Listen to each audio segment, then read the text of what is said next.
added. Go ahead, Nick. Matt, it was a really strong run to end the first half, and then a really kind of sloppy start to the second half. How frustrating through 10 games is it still to have kind of that paradox lingering?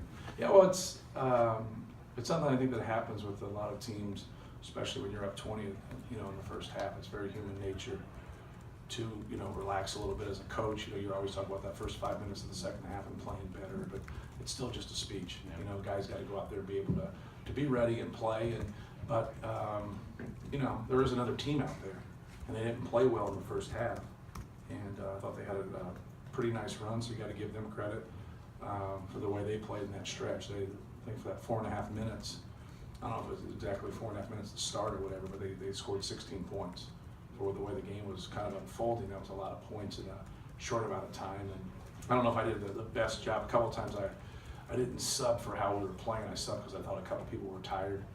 And the one stretch in the second half, I think we had back-to-back threes that I subbed both guys that made those shots. So we're just trying to get some guys in there and trying to, but I don't know if our flow was great a couple times in the second half. Matt, you said earlier in the week this is a maturity game. Yeah. What do you feel like? Well, I thought our guys were ready to play. If you look at them, sometimes, you don't do everything great. I thought we took care of the basketball. Swanigan, struggled, but everybody else did a good job. I thought we rebounded the ball well, especially in the first half. And then if you look at their three guys, their three leading scorers, one guy had 0, and other guys scored 24 points on 30 shots. And so if you look at the guys, they scored 24 points on 35 shots between their top 3 scorers. So I thought our guys did a good job. I thought Dakota did a good job on Rob Edwards, and did some really good things, made him shoot some tough ones. Then our big guys did a good job on Flanagan. So I was pleased. It got a little sloppy at times, and we have to do a better job of cleaning up some of those things. Swanigan had some turnovers that maybe weren't entirely his fault, but still, do you see these as the same types of turnovers as last year, or different? I think a little bit of You see everything. different. Isaac had a game where he had 8, and he had a lot of different ones, and I think Biggie had the same situation. But it's concentration. It's being fundamentally sound. Catching the ball with 2 hands, just doing little things.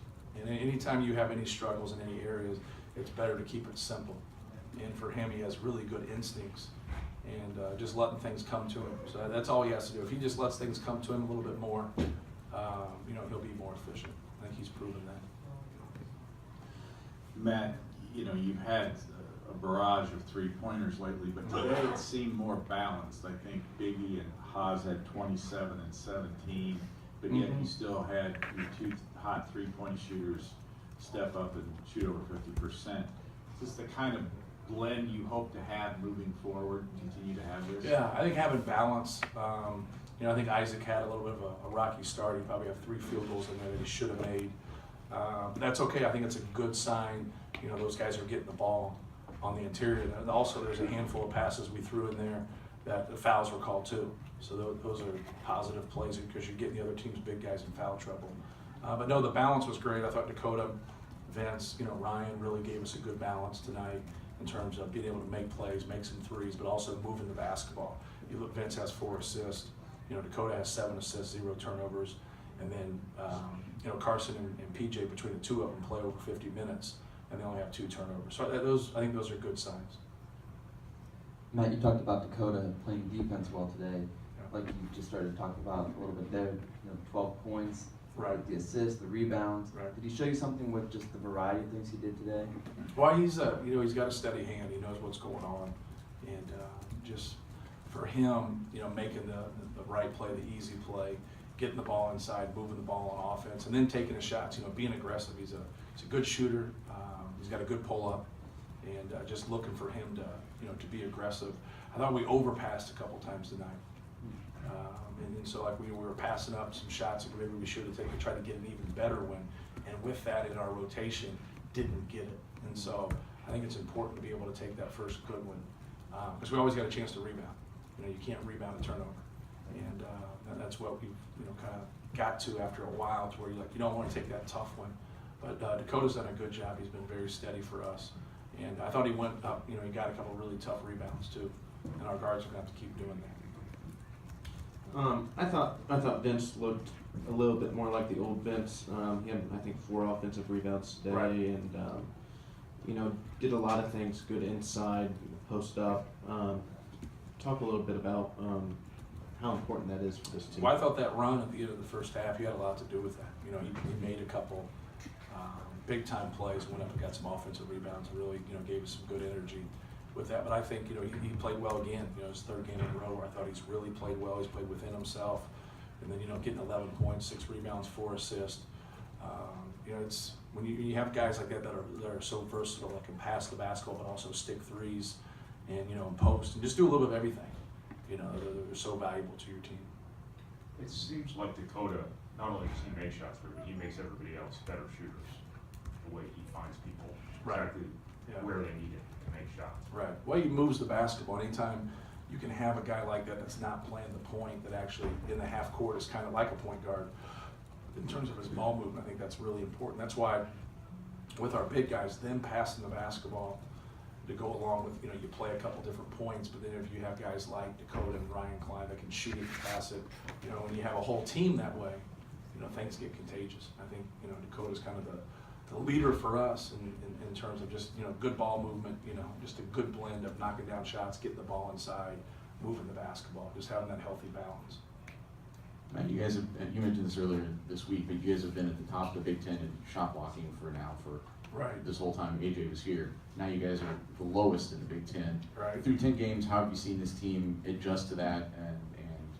Well, I think we've gotten better on the ball. I think it's, when we make those guys help too much at the rim, that's where, not only are you not going to block their shot, you're not going to get the rebound too if you commit to it. So it's important to stay on your feet and stop the basketball and just clog the lane up, and then you can still rebound. That was one of the problems we had with Juwan and with AJ at times.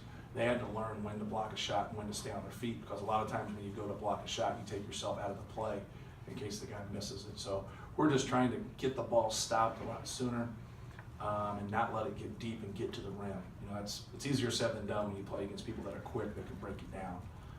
But just keep working on our team defense and keep communicating and keep talking. And I think we're getting better on defense.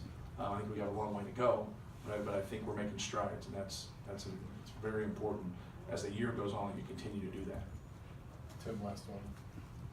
Matt, record notwithstanding, are you where you thought you'd be at the 10-game mark? I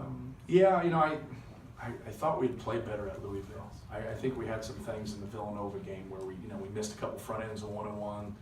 We had a couple breakdowns. We didn't play as well defensively, but that's an early tough game.